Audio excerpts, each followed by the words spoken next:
अभी हम बात कर रहे थे दीर्घ स्वर की, तो दीर्घ स्वर को थोड़ा सा और पढ़ लेते हैं। दीर्घ स्वर के अपने दो भेद होते हैं। एक होता है मूल दीर्घ स्वर, मूल दीर्घ स्वर, एक होता है संयुक्त दीर्घ स्वर,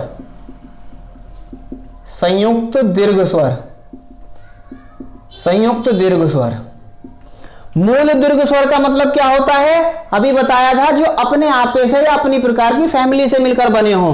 तो वो कौन कौन से होते हैं, आ, एक होता है ई, एक होता है ऊ। ये वाले जो होते हैं इन्हें बोलते हैं मूल दीर्घ स्वर। अभी बताएंगे कैसे मिलकर बने होते हैं अपनी फैमिली से।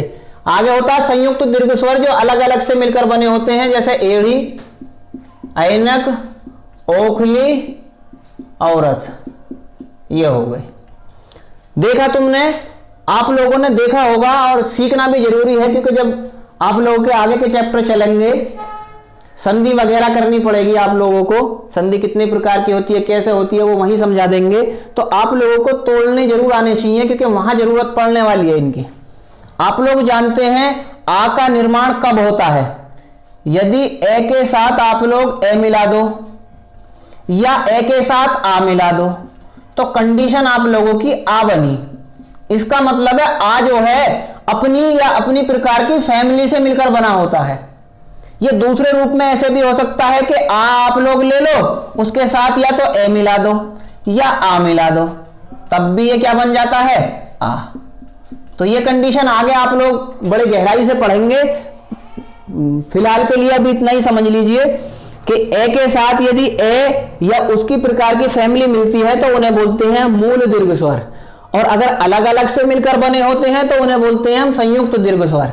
जैसे यदि हम इसकी बात करें ए की, तो ए के साथ यदि हम ई या बड़ी ई मिला दें तो आप लोगों का बन जाता है ए। आप लोगों ने देखा कि या तो ए मिला दो, ई मिला दो, यानी अलग अलग प्रकार की यदि फैमिली मिलती है तो उसे बोलते हैं संयुक्त। दोनों अलग अलग थे जब जाके शब्द बना आप लोगों का, इसलिए इसे बोलते हैं संयुक्त दीर्घ स्वर। ये मूल दीर्घ स्वर और ये हैं आप लोगों के संयुक्त दीर्घ स्वर। इनका दूसरा नाम एक और होता है, इन्हें हम सजातीय भी बोल देते हैं, सजातीय, सजातीय। और इनका दूसरा नाम होता है विजातीय, विजातीय। सजातीय मतलब एक सी जाति के, और विजातीय मतलब अलग अलग जाति के। यहां तक भी आप लोगों को कोई समस्या नहीं होगी। चलो आगे पढ़ते।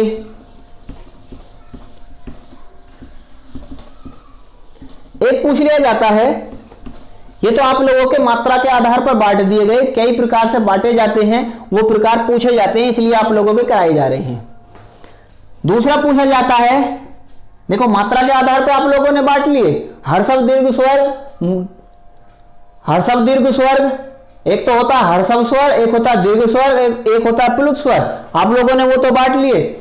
लेकिन अब अगर हम बात करें आगे, तो एक होता है जिह्वा या जीभ के आधार पर, जीभ बोल दो या जिह्वा के आधार पर, बात एक ही होती है।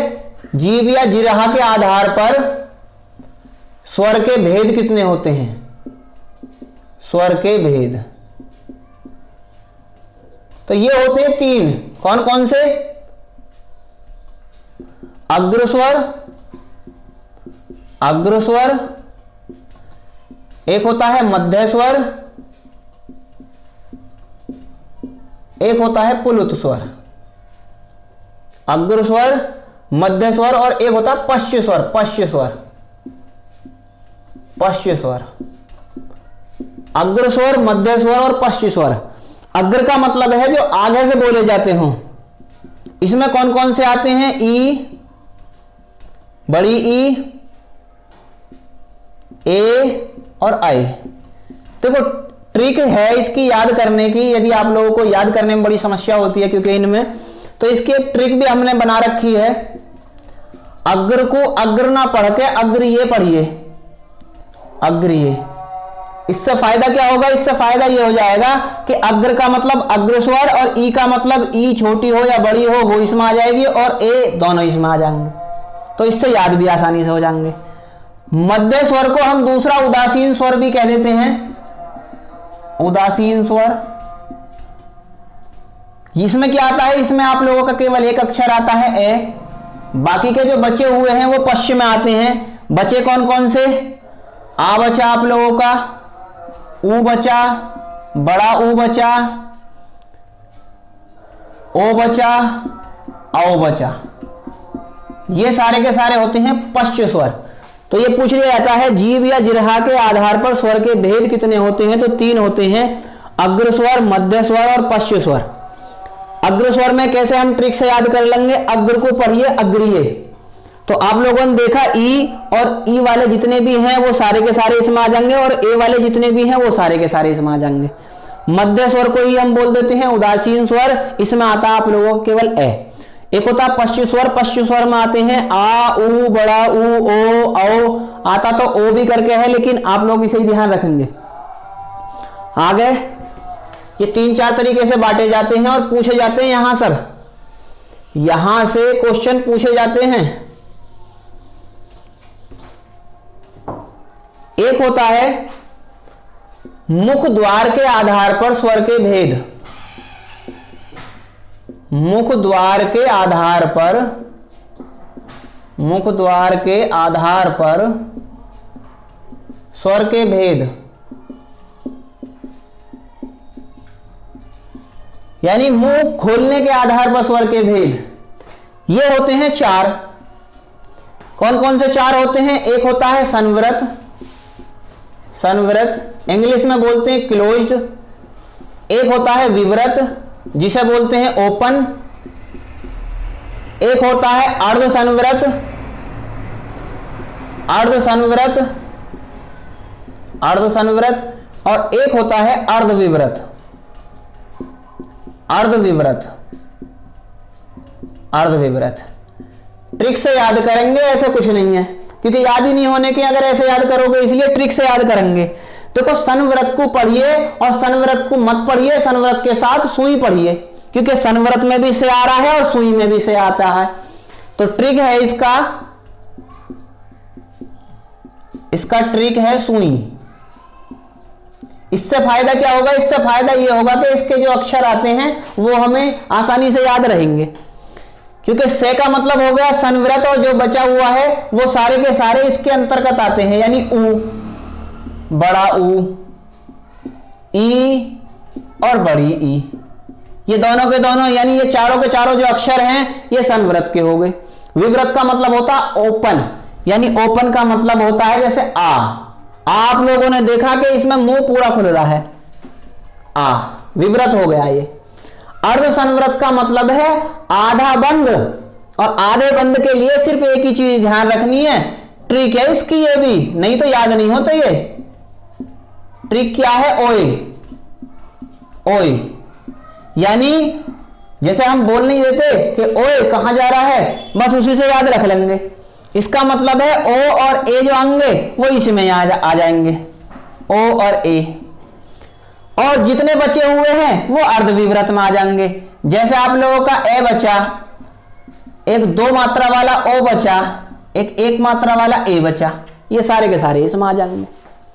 याद तभी हो पाएंगे जब ट्रिकों को ध्यान रखोगे, नहीं तो फिर कंफ्यूजन रहेगा, इसका इसमें चला जाएगा, उसका उसमें चला जाएगा। ये आप लोगों को बड़े ध्यान से करनी, सबसे टेढ़ा चैप्टर भी है और सबसे आसान भी है। यदि कहने के बावजूद आप लोग काम नहीं करेंगे तो टेढ़ा हो जाएगा, और करते रहेंगे तो याद है आसानी से रहेंगे, बेनिफिट मिलेगा आप लोगों को इसका।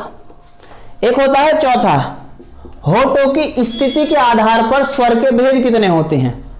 कोई परेशानी नहीं, उसे भी सीख लेते हैं। होठों की स्थिति के आधार पर, स्थिति के आधार पर स्वर के भेद, स्वर के भेद।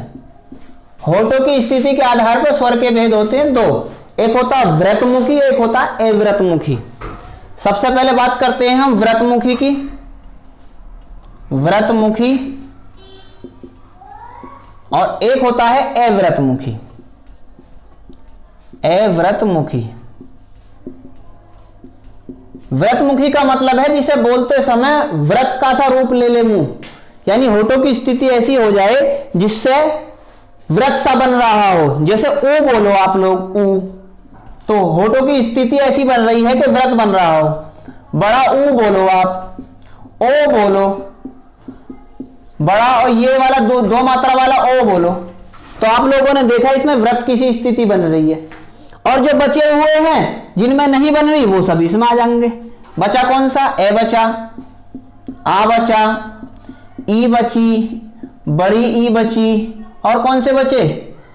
एड़ी बची, ऐनक बची, ये सारे के सारे इसमें आ जाएंगे। याद करने में भी कोई परेशानी नहीं होगी। आप लोगों ने देखा कि स्वर को हमने आप लोगों को समझाया। वीडियो ज़्यादा लंबी हो जाएगी, इसलिए बस आप लोगों को केवल आज स्वर कराया जा रहा है। बचा हुआ जो व्यंजन है वो हम आप लोगों के लिए कल वीडियो ले आएंगे। धन्यवाद।